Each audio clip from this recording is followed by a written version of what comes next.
Quarta parte de Contos Inacabados. A história de Galadriel e Celeborn. E de Amrod, rei Lórien. Não há nenhuma parte da história da Terra-média mais repleta de problemas que a história de Galadriel e Celeborn, e deve-se admitir que há graves inconsistências embutidas nas tradições, ou, olhando o assunto de outro ponto de vista, que o papel e a importância de Galadriel emergiram apenas lentamente, e que sua história sofreu contínuas readaptações. Assim, de início, é certo que a concepção mais antiga era que Galadriel atravessou sozinha as montanhas desde Beleriand para o leste, antes do fim da Primeira Era, e encontrou Celeborn em sua própria terra de Lórien.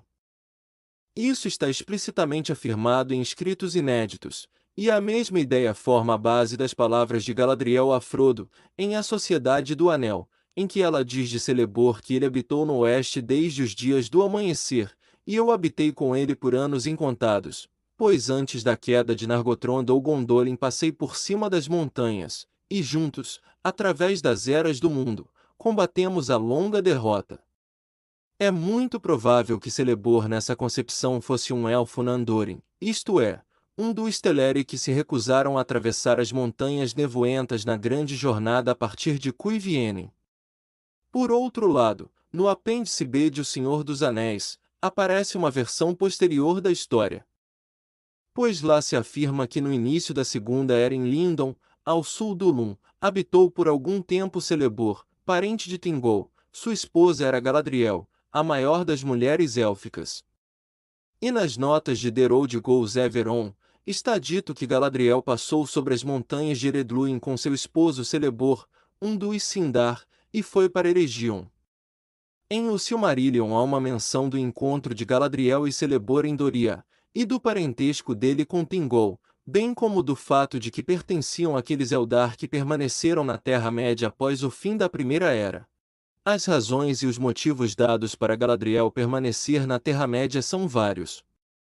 O trecho que foi acabado de citar, de Derod Gouzeveron, diz explicitamente: após a derrota de Morgoth ao fim da Primeira Era, uma interdição fora imposta ao retorno dela, e ela replicara altivamente que não desejava retornar.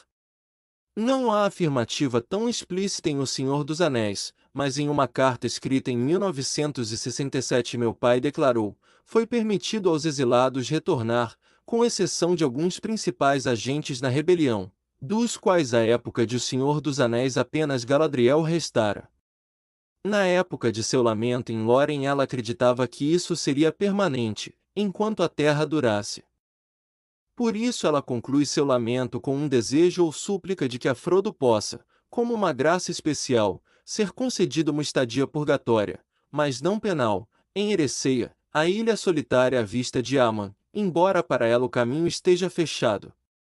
Sua súplica foi ouvida, mas sua interdição pessoal também foi removida, em recompensa por seus serviços contra Sauron, e acima de tudo por sua rejeição à tentação de tomar o anel quando este lhe foi oferecido. De modo que no final a vemos embarcando.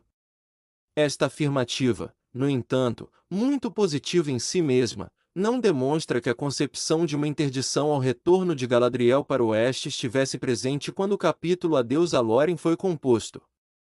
Muitos anos antes, inclino-me a pensar que não estava em um ensaio muito tardio e essencialmente filológico, escrito sem dúvida depois da publicação de Derod Gouzeveron, a história é distintamente diversa. Era semelhante à sua mãe em mente e corpo e possuía o cabelo dourado dos Vanyar, seu temperamento nobre e gentil e seu amor pelos Valar. Mantinha-se tanto quanto podia afastado da contenda de seus irmãos e de sua alienação dos Valar, e muitas vezes buscou a paz entre os Teleri, cuja língua aprenderá. Casou-se com Eärvin, filha do rei Olv de Elqualonde, e assim seus filhos eram aparentados com o rei Elú-Thingol de Doria em Beleriand, pois este era irmão de Olv, e esse parentesco influenciou sua decisão de participarem do exílio, e mais tarde em Beleriand demonstrou ser de grande importância. Finrod saíra ao pai no belo rosto e cabelos dourados, bem como no coração nobre e generoso, apesar de apresentar a extrema coragem dos Noldori, na juventude, sua impaciência e inquietação, E de sua mãe Telerin herdara também o amor pelo mar e sonhos com terras longínquas que jamais vira. Galadriel era a maior dos Noldor, a não ser talvez por Fëanor, se bem que fosse mais sábia que ele. E sua sabedoria aumentava com os longos anos.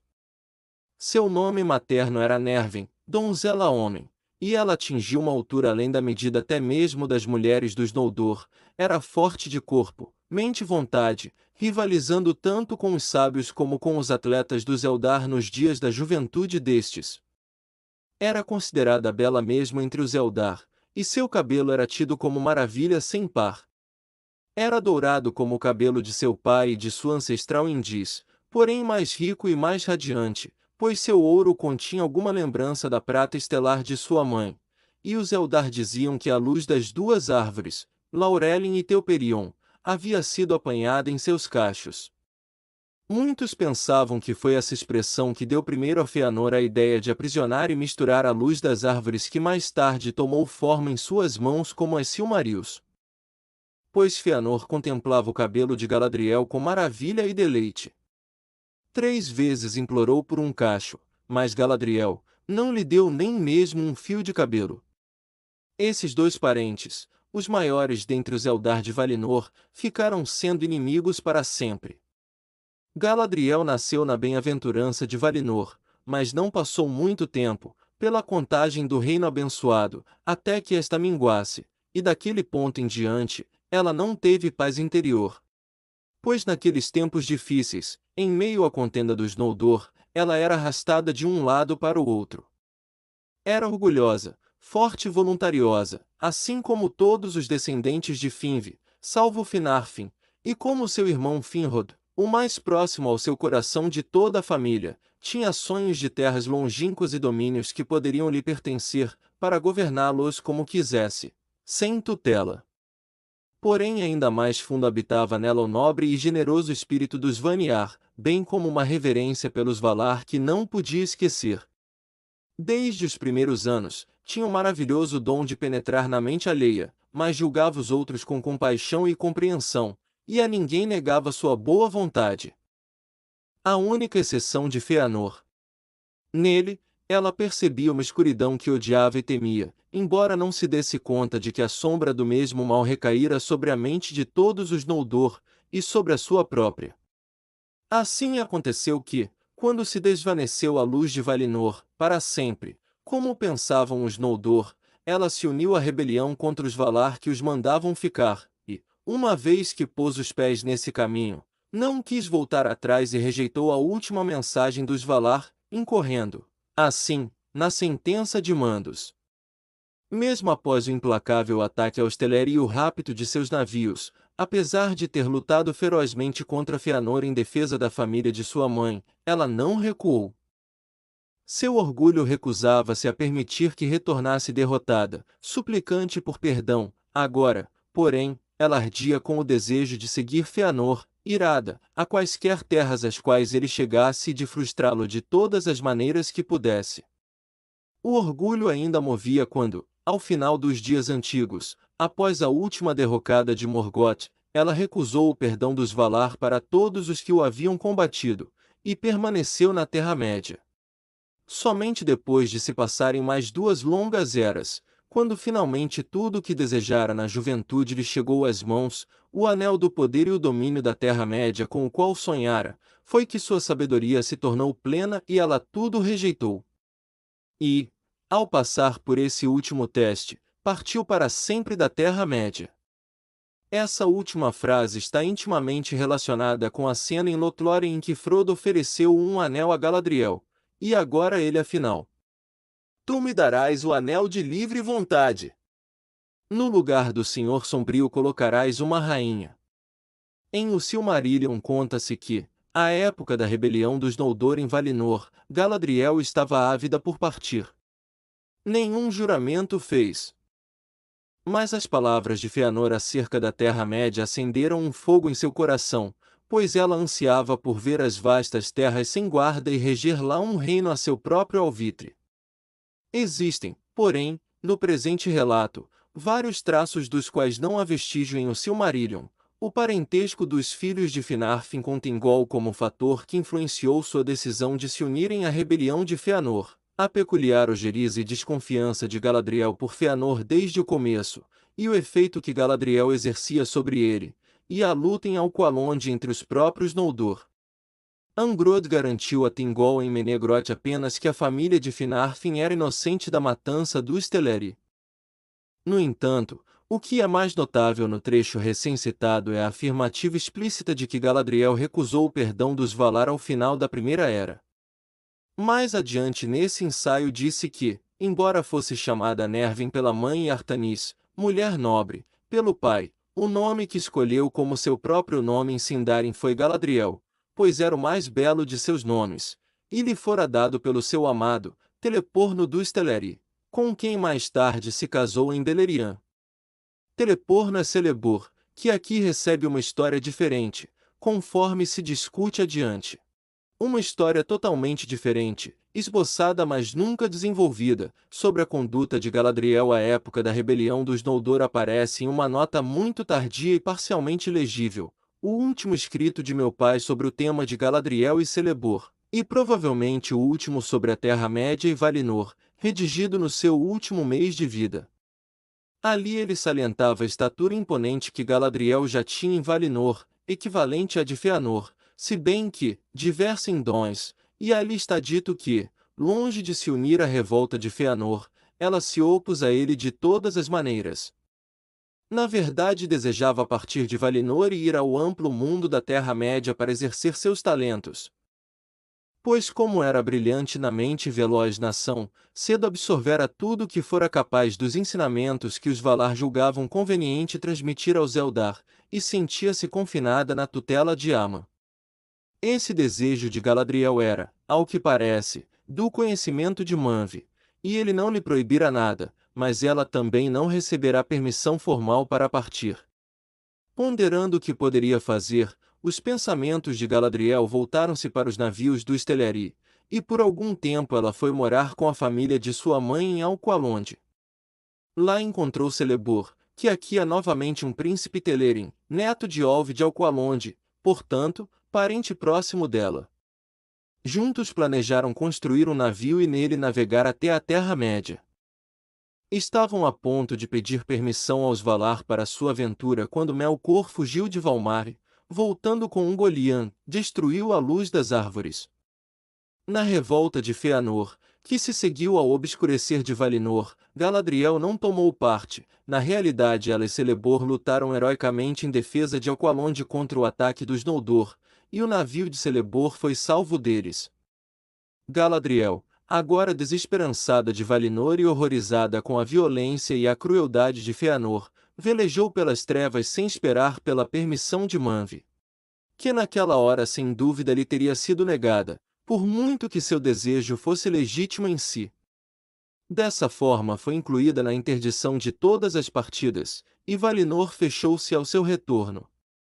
Mas, na companhia de Celeborn, ela chegou à Terra-média um pouco antes que Fëanor e navegou para o porto cujo senhor era Círdan. Lá foram recebidos com alegria, visto que eram da família de Elvi, Thingol. Nos anos seguintes, não se juntaram à guerra contra Angband, que julgavam sem esperanças sob a interdição dos Valar e sem auxílio deles. E seu conselho era retirar-se de Beleriand e construir um poderio a leste, de onde temiam que Morgoth buscaria reforços, amparando e ensinando os Elfos escuros e os homens daquelas regiões. Mas, como tal política não tinha chance de ser aceita pelos Elfos de Beleriand, Galadriel e Celeborn partiram para transpor as Ered Lindon antes do fim da Primeira Era. E, quando receberam a permissão dos Valar para retornar ao oeste, eles a rejeitaram. Essa história, que exclui Galadriel de qualquer associação com a rebelião de Fëanor, mesmo a ponto de lhe conceder uma partida em separado, com Celeborn, de Aman, diverge profundamente de tudo o que se diz em outros lugares.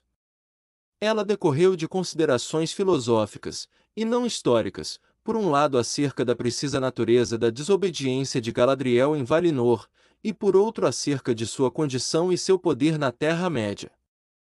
É evidente que isso teria implicado inúmeras alterações na narrativa de O Silmarillion, mas meu pai sem dúvida pretendia realizá-las.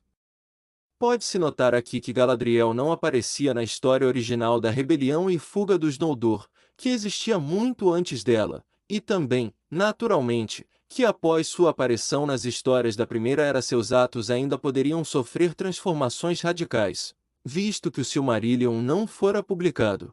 O livro tal como se publicou foi, no entanto, formado a partir de narrativas terminadas, e eu não podia levar em conta revisões meramente projetadas. Por outro lado, a transformação de Celeborn em um elfo Telêrin-Diaman contradiz não apenas afirmativas feitas em O Silmarillion, mas também aquelas já mencionadas de The Road Goes Everon e do apêndice B de O Senhor dos Anéis, pelos quais Celeborn é um elfo Sindarin de Beleriand. Quanto à pergunta sobre o motivo pelo qual deveria ser feita essa alteração fundamental na história de Celeborn, poder-se-ia responder que ela resultou do novo elemento narrativo da partida de Galadriel de Aman separadamente das hostes dos Noldor rebeldes. Mas Celeborn já está transformado em elfo Telêrin no texto citado em que Galadriel tomou parte na revolta de Fëanor e em sua marcha desde Valinor, e onde não há indicação de como Celeborn chegou à Terra-média. A história anterior, a parte da questão da interdição e do perdão, a qual se referem as afirmativas em O Silmarillion, em The Road Goes Everon e no apêndice B de O Senhor dos Anéis, é bastante clara. Galadriel, chegando à Terra-média como um dos líderes da segunda hoste dos Noldor, encontrou Celeborn em Doria, e mais tarde casou-se com ele. Ele era neto de Elmo, irmão de Thingol, uma figura obscura sobre a qual nada se diz, exceto que era o irmão mais novo de Elvi, Thingol, e Olvi.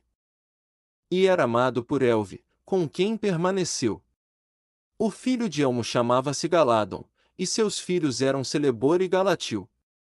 Galatil era pai de Nimlot, que se casou com Dior, herdeiro de Thingol, e era mãe de Elvin. De acordo com essa genealogia, Celeborn era parente de Galadriel, neta de Olvi de Elqualonde, porém não tão próximo quanto na genealogia em que se tornou neto de Olvi.